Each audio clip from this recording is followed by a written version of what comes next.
There are noises coming from in front of me, but fortunately, this time, I can tell what it is. It's the sound of the friction of the chair on the floor, the careful steps of the guests filling this small, cramped room. It's surprising how many people actually showed up, especially for a story that, well, I thought, had been long forgotten. An investor said he wanted to pay me to tell the tale of my survival. He said people would love to hear a story like that. And while I hated the tone he used to describe people's excitement about my misfortune, I was pretty short of money. He said that if I got on stage with him, I wouldn't even have to answer questions, just tell my story and go. He would even go with me if I needed support. I would never have expected my story to capture so much attention. Neither would have I ever thought I'd manage to sell 75 tickets on the first night alone. The small auditorium was jam-packed, and people were lining up outside to see if someone was willing to sell their tickets. You know, he was right. The investor, he was right. People really love darkness. I toy with the papers in front of me uselessly. It's not like I need them. It's my story. I know where it starts and where it ends. Still, it's apparently more professional to have a few notes so I don't forget anything. But how could I forget?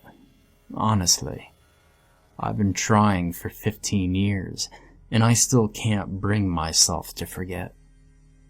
I've tried to drown the taste with beer in the past 15 years. I tried to drown the taste with beer in the past 15 years.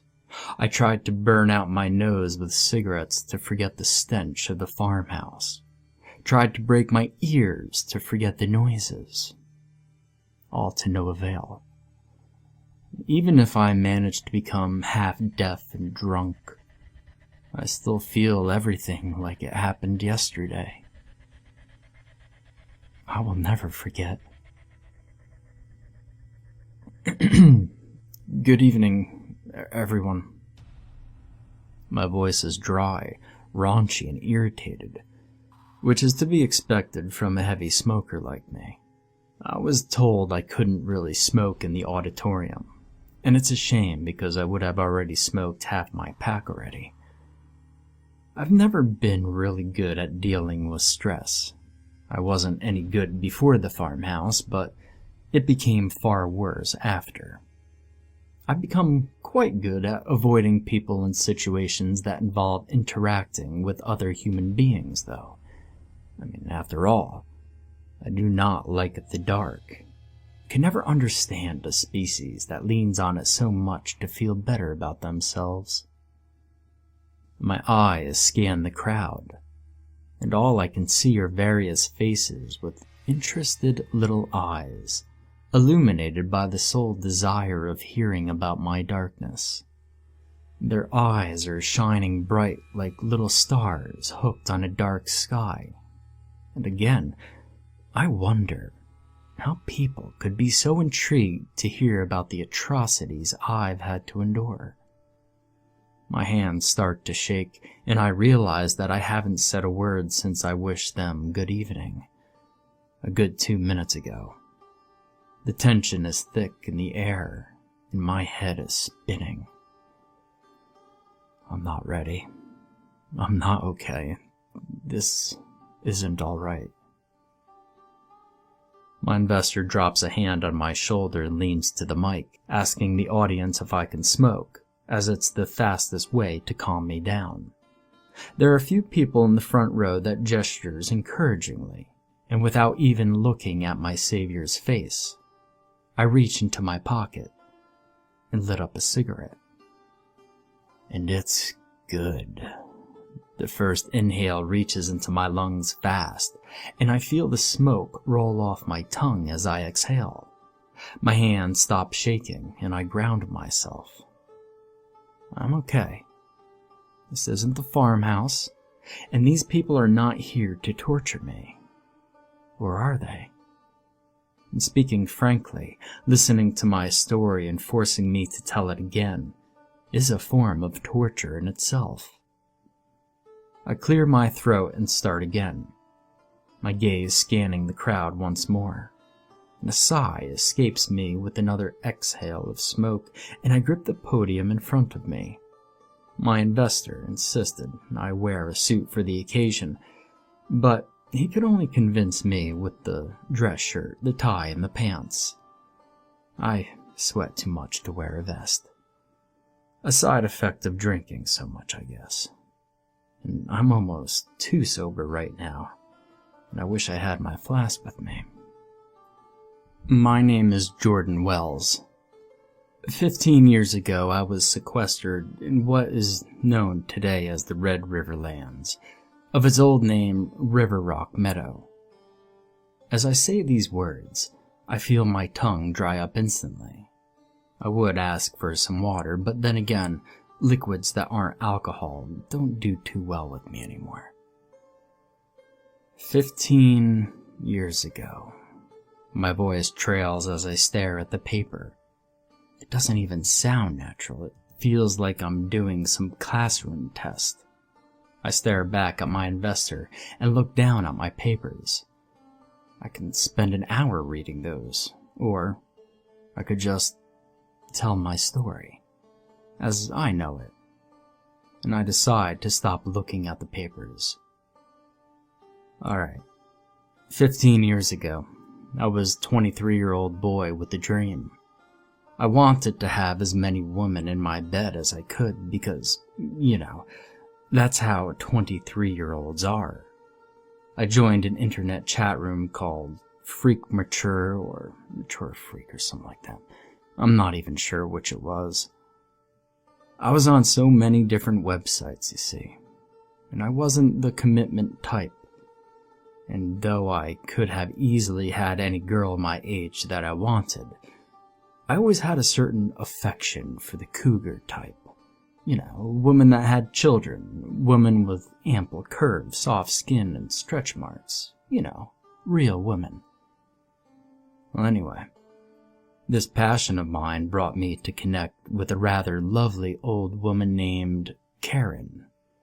Well, I think that was her name. She was absolutely lovely. Curves for days, and eyes that would make a man melt if stared at too long. I chatted with her for a few weeks, and we exchanged phone numbers and had the most amazing phone sex I'd ever had. Her voice was the most erotic thing that I ever heard. I realize that I'm going pretty graphic, so I allow what little saliva I have in my mouth and twist my tongue. While there are no children here, I do not wish to offend. But then again, these people are here to listen about my terrible past. They can probably endure a bit of nastiness. Anyway, Karen was a mother of 3, and the honorable widow of a well-decorated officer. She showed me his medals in the chat room more than once, while also saying how she felt desperately lonely. Needless to say, those were the magical words to get the cogs turning in my mind. We eventually settled for a meeting, after much convincing on my part. And she told me she had 3 younger sons that didn't live home anymore. Sons that, at the youngest, was barely a year older than me. It was evident that she felt shameful toward our age difference, but not enough to subscribe to a cougar chat room, apparently. The crowd laughs, and I wonder if my tone suggested it was a joke for a moment, but it wasn't meant to be. So, Karen invites me to her place, and I drive 2 states down, hours and hours of fields to my left, and hours of fields to my right. And I'm talking way down the ass of Mississippi, if you know what I mean. Barely a house every 10 miles or so. So much that I'm wondering if I shouldn't turn around and call someone, because I might have been tricked by a cute late 40 redhead who wanted to bang a young man. This time, I'm the one to laugh. Although, unfortunately, nobody follows suit in the auditorium. And I suppose that's what happens when you lose touch with humanity for so long. As I imagine myself back in my car, I can feel my forehead covered in sweat. I drove for God knows how long to this place and went straight to it. No stopping. No, I didn't have time to do that. I had a woman to take care of. I drank 4 coffees on my way down, and it was so damn hot around noon that I had to take my shirt off. Every few minutes, I had to shift in the driver's seat because my skin was just stuck to the leather of my seat. And I'm sure that if I had waited a minute more, I was going to fuse with that seat. My heart starts to race as I realize I'm really saying it again. Not to cops, not to a therapist, but to a crowd of willing folks wanting to hear about this gruesome story. I swallow heavily as I take another sip of water, and I silently wish it was vodka. So, imagine you're young, handsome, traveling south to get into this older woman's fantasy thing, and it's the gosh darn hottest day you've ever seen. I'm a northerner, always been, and down here in Mississippi, let me tell you, it's hotter than Satan's sweaty ballsack. At this point, I see a few offended faces in the crowd. Good. Nobody should be able to listen to what I endured without a minimum of discomfort. Get that? I finally reach that place in the middle of fuck knows where. It's actually called Willow Bend if I remember correctly. And if they didn't rename the town after the events at Red River Lands, well, anyway, it doesn't matter. I get to that place, cross the small village that's your typical southwestern village. And there are old women putting clothes on the clothesline, old men rocking back and forth in their rocking chairs, and no children. You might ask yourself, why no children? Because anybody with half a gosh darn mind is out of there as soon as they become of age. And this town is just as dead as its population, and there's nothing to do but sit and clean. I remember the stern looks I got as I drove through Willow Bend. Brows quirked at the sound of my engine, and frown deepened as they noticed my lack of clothes. I was an outsider, obviously. But even that dead-ass place wasn't my destination. It was past that. 10 minutes after the last house on the left, I finally found River Rock Meadow. My throat dries up again, and I reluctantly take another sip of water. So anyway, I get out of my car and I'm welcomed by a scrawny, ill-fed cat that instantly meows at me and rubs against my leg. And I lean down and give it a few pats on the head before scratching its chin, but I have no food to offer it, so I just, walk toward the home and ignore it. I don't have time for a cat when there's a mature feline waiting for me inside. As I walk toward the house, I noticed how decrepit the whole scenery around me is. And first, the grass obviously hadn't been mowed in years. The house looked like it left to abandon. And there was this obvious crack in the main window, which was so dirty it was hard to see anything inside. And I could barely see the swaying of the yellow curtains from where I stood. And let me tell you, I had 20/20 vision back then. I put my foot on the first step to the balcony, and it winces so loudly, I'm almost afraid my foot's gonna go through it if I put any weight on it. Still, I make my way up it. back muscles tensing each time the wood creaks underneath my weight, and I knock on the door. And no answers. So I knock again, and again before finally calling for Karen. Maybe she's not in the house. She couldn't possibly know when I would be there precisely. She might be working around the farm. Even if she doesn't mow her grass or take care of her home, it doesn't mean she doesn't have some animals around. Maybe. So, I get off the balcony and walk around the house. And there's a dog sleeping in the sun, tied to a pole with a chain. It barely opens an eye to look at me before going back to sleep with a loud groan. It's a large dog, and I think it's a mastiff, but yeah, it was something huge. And almost thought it was a bear for a moment. I notice his bowl of water is empty, and I take a mental note to tell Karen about it. As I walk through the backyard, I see a few discarded, old, blemished kid toys. The sun made the colors far less bright than their past, and those little Tonka tractors I used to play with are no longer yellow, but a strange shade of sand beige. Even the John Green imitations are no longer green. And I finally think to myself, for the first time, that I shouldn't go any further. Just get my ass back into the car and drive all the way back to my place. This place looks abandoned, and I'm finally thinking that I might get mugged and left to die in the backyard of this abandoned farmhouse.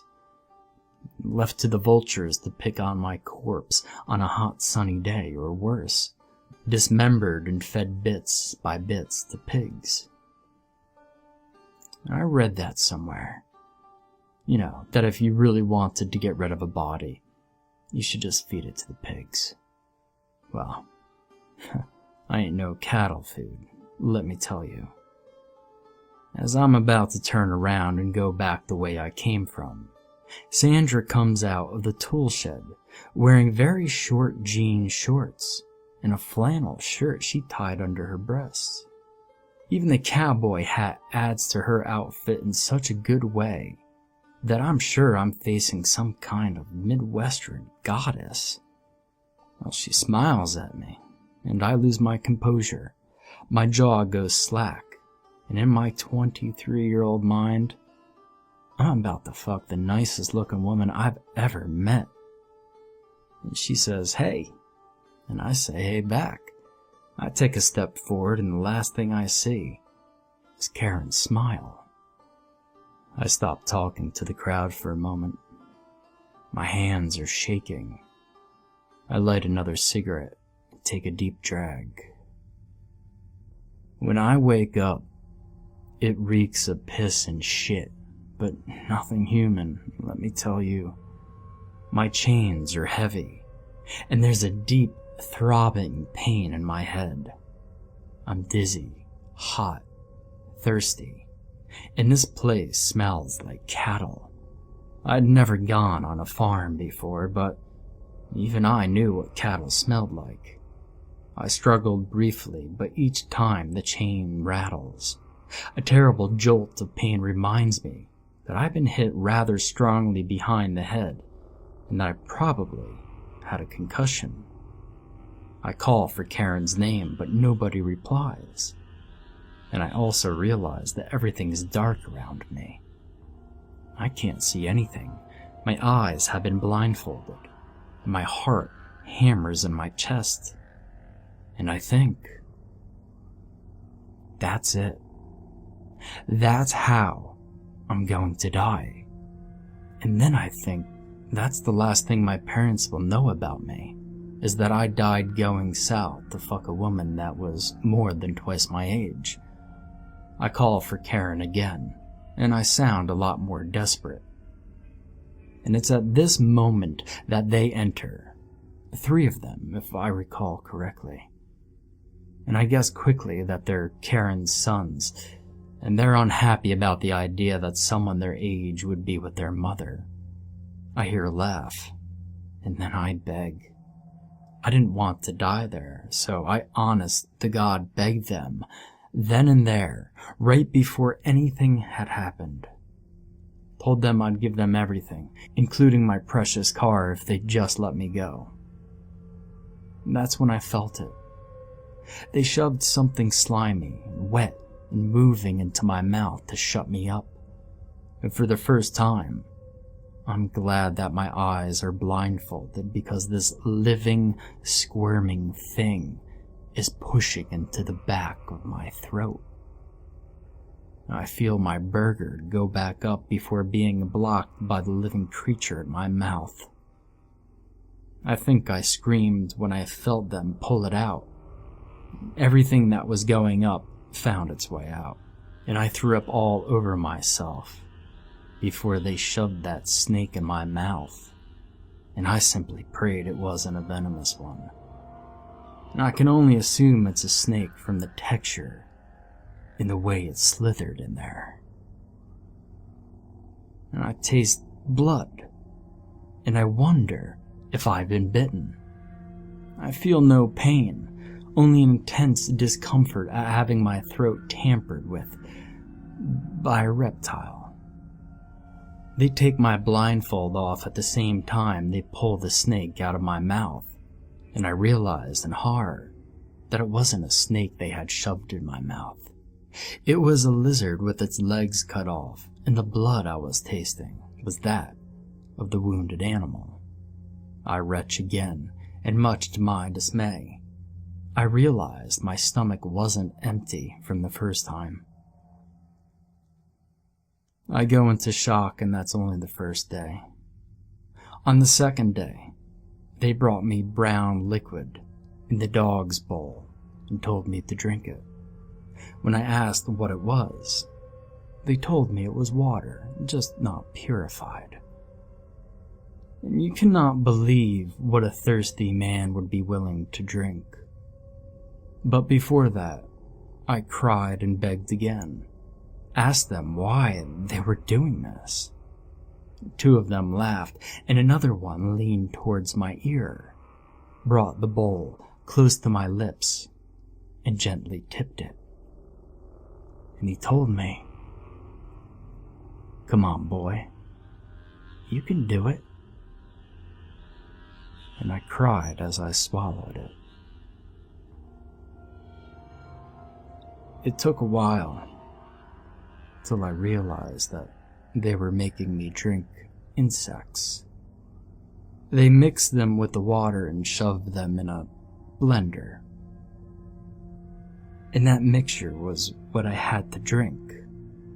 And I know it because when I stopped drinking, the same guy pulled the daddy long-legs leg from the corner of my lips and looked back at his brother with a smile before saying, "Seems like this one wasn't blended well enough." I vomited again, and I felt my strength leave me. I hadn't drank anything since the 4 coffees the day before, and I was starting to feel like I was really going to die, locked in an abandoned barn after being fed animal corpses and bugs. The third turned towards me and added, "See, that wasn't hard. You're doing great." I started to cry again, and I heard them laugh, all except the third one who made me drink. He didn't like tears, so he tried to stop them with kicks to my face, my chin, my stomach, and my legs. By the time he was done, my muscles were all cramped, and my wrist was dislocated. One of them suggested they put back the blindfold, as the sight of my tears and sunken eyes were throwing them off. The blindfold was back on, and darkness was my only friend. It's a sad thing when you're grateful for being blind because you know you won't have to see what they do next. And on the third day, they peeled a bit of my skin off my chest and salted the wound. And the scar is still there. On the 4th day, I was fed a meal and given some water, for my survival, I suppose. and I guess they liked my reactions. Pain, sadness, anguish, torment, and I showed them everything. Of what they had fed me, I did not know, but it was edible, soft, and tasted like nothing I'd ever had. And it wasn't until years later that I discovered what I was fed. Unfortunately, it was the meat of the previous guy they had there. On the 5th day, they beat me again and nearly drowned me in chicken. It was warm and thick, and they held my head in the blood and organs bucket until I made bubbles. And after that, I went back into shock. I remember glimpses of my attackers as they played darts with me, using my chest as a target. The closest to the heart wins. My chest was so full of holes, and they poured vinegar and vodka on it, saying they were trying to cure me. Get it? Cure me. And on apparently what was the 9th day, I was rescued. Someone in the village saw that my car was still parked out front and remembered that a shirtless kid passed in that car. I heard gunshots, fights, and screams, but I was blindfolded, so I wasn't given the pleasure of seeing my attackers die as the police got to them. I look away from the crowd. I'm white as paper, and my hands are shaking. Didn't I have a cigarette lit? Must burned on its own. I drank some water. After that, it's all that you know. The police, the corpses, the guy they never found. Karen was the bait for her 3 psychotic sons.